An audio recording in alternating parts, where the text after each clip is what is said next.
The Barbie movie is a live-action comedy film directed by Greta Gerwig and written by Gerwig and Noah Baumbach. It premiered in theaters across the U.S. this last Thursday and is open to an impressive 155 million in its first weekend. I, like many other people, went to this movie to enjoy the fun Barbenheimer movie event that was memed throughout the internet, and I thought the movie would be a fun comedy, kind of like Enchanted, the Lego movie, or even Elf, where the well-known toy fantasy character leaves their magical land to venture into the real world. This movie had a genius marketing campaign, and one of the largest of the year, that purposefully led audiences to believe that this was one of those fun comedies. Unfortunately, I sat through 2 hours of one of the worst propaganda-filled, woke, ideologically corrupt films of the year.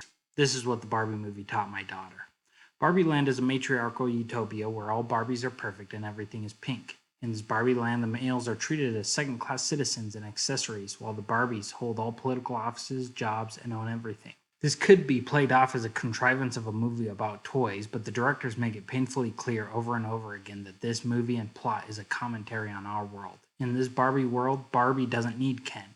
She thinks he's annoying the whole time, and it's clear that the writers are trying to teach us that independent girl bosses don't need men at all. This idea subverts a central principle of having joy in life, that men need women and women need men.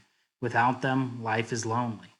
The most fulfilling joy people of both genders will have in this life is committing to your spouse or partner and having a family. In this Barbie world, Margot Robbie's Barbie then begins to question her place in the world when she starts to have existential thoughts about mortality. She gets cellulite and things don't go as perfectly as they always do. She decides to leave Barbie Land and travel to the real world to find out what is affecting her perfect Barbie life. Act 2 begins with Barbie and Ken reaching the real world and finding it to be controlled by the patriarchy, where every man is misogynistic and women are treated as objects. The plot doesn't make a whole lot of sense here or throughout the rest of the movie, but the message is very clear. This is where the soapbox comes out. In the real world, men catcall and make lewd remarks at Barbie, and one guy slaps her butt in front of her boyfriend. Women aren't respected or hold any power at all. In real life, the maker of Barbie has a board of 11 men, and 5 of them are female. But in this movie, the Mattel executives are all misogynistic men. Barbie says that every comment made to her has an undertone of violence. The real world that is portrayed here is one where no women have power and there's no hope for them to be free of this patriarchy. It's one of the movie's strongest messages and one of the most detrimental, portraying a very negative view of men and giving no hope of a woman actually becoming more than an object to be used. What kind of a message is this to give to the little girls that this film was marketed to, that they are and always will be victims no matter what they do? In the real world, we're introduced to the mother and daughter who played with Margot Robbie's Barbie and were the reason she started having the thoughts of mortality that led her to the real world. This real world mother throughout the film talks to her daughter and to Barbie about how boring being a mother is and how her kids hate her. Later in the movie, she helps save Barbie Land by reminding all the Barbies about how bad and misogynistic men are. Ken in the real world, on the other hand, is instantly treated with respect from everyone just because he is a man. What a great thing to teach little girls.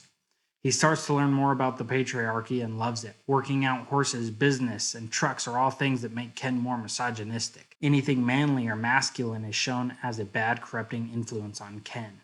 The Mattel executives want to capture Barbie and put her back in a box for some reason, and so she flees with the mother and daughter back to Barbie Land, only to find that Ken has taken over Barbie Land and brainwashed all the Barbies into being servants for the Kens. As Barbie returns, she must, through the power of feminism, get the Barbies unbrainwashed by reminding them of how strong they are and how the patriarchy is so evil. They trick the Kens into fighting each other so that they can vote power away from the Kens back to themselves. In the conclusion of the movie, with the Barbies back in power, it would be a good chance to teach young girls that men and women are different, and that while both have strengths and weaknesses, that neither one should rule or oppress the other. But instead, the happy ending to this movie is that the Barbies return to power and take back over every judgeship and leadership role in the community, while Kens are relegated once again to second-class citizens until, as the movie says, women in the real world are equal with men. What kind of a message is that to girls? That the only response to any misogyny that might exist in the world is to seize power and oppress others until you gain total control. You can't fight evil with more evil. You can't beat oppression by oppressing someone back. The final scenes has characters saying, to get power away from the patriarchy, any power you have must be masked under a giggle. All the Kens and men in the real world are constantly portrayed as dumb, bumbling idiots who must be tricked to steal their power away from them. This is a screwed up lesson to teach my daughter about what female empowerment looks like. And that's the movie. 1 hour and 54 minutes of a radical feminism so distorted and twisted it can't really be called feminism. On a final note, throughout the movie, the writers really can't decide whether they hate or love the actual toy Barbie that inspired the movie. The toy Barbie is talked about in contradicting ways as being a good thing for girls to play with, that show them they can be anything, but also as an unrealistic expectation for women. It is shown as a tool of corporate America to brainwash women, but also as a women empowering toy. In the finale, someone suggests to the Mattel executives that they should just make an average Barbie for girls to play with, so they don't see unrealistic expectations. And of course, the new average doll is an immediate bestseller. This conflicting message is detrimental to the psyche of young girls, where they're told by the media in this movie that they can be anything they want, but don't they dare accept or enjoy any type of normal gender roles or rely on a man at all. They tell my girl she can be anything she wants, but she better not aspire to be a beautiful, fit woman or a wife and mother, because then she's falling victim to the unrealistic standards and oppressive gender norms of the patriarchy.